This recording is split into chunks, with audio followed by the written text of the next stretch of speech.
Nou, superleuk dat ik met jullie in gesprek kan via deze online sessie. Ik had het nog leuker gevonden als we het in real life hadden kunnen doen hier op jullie eigen school. Maar helaas vanwege de coronamaatregelen gaat dat niet. Maar ik hoop dat we op deze manier toch een leuk gesprek met elkaar kunnen hebben. In de Tweede Kamer voor D66 houd ik me met name bezig met de onderwerpen klimaat, discriminatie, racisme, kansengelijkheid voor jongeren. Hopelijk ook onderwerpen die jullie ontzettend interesseren. En ik heb heel veel zin om daar met jullie over in gesprek te gaan. Maar ik ben wel misschien benieuwd wie van jullie sowieso van plan is om te gaan stemmen op 17 maart. Ik zie gelukkig heel veel handen de lucht in gaan. Is er iemand die een vraag wil stellen of iemand die wat wil vertellen wat hij of zij belangrijk vindt voor de komende tijd als het gaat om jongeren en om jullie kansen? Daniek. Het milieu, wel.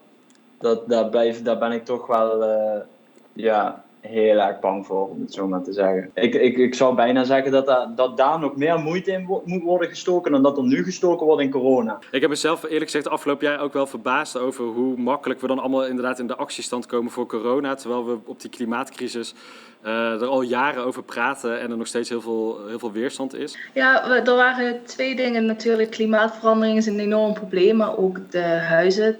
Voor mij is het gewoon onmogelijk om op mezelf te gaan wonen nu.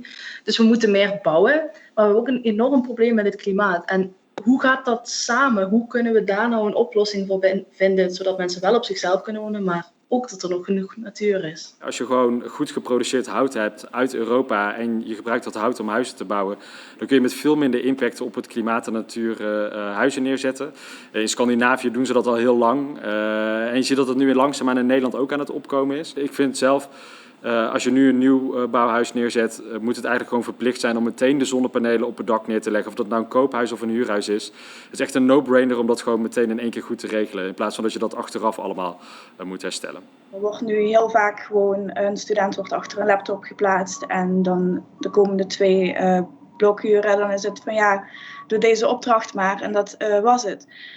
Ik vind dat tegenwoordig veel te veel nog voorkomt. Doordat we het zo ingewikkeld hebben gemaakt, docenten heel veel andere verantwoordelijkheden hebben en veel van hun tijd kwijt zijn aan vergaderen met collega's, formulieren invullen, verantwoording afleggen, allerlei zaken weer voorbereiden. Dan is eigenlijk een veel te klein percentage blijft over om echt met leerlingen en studenten bezig te zijn.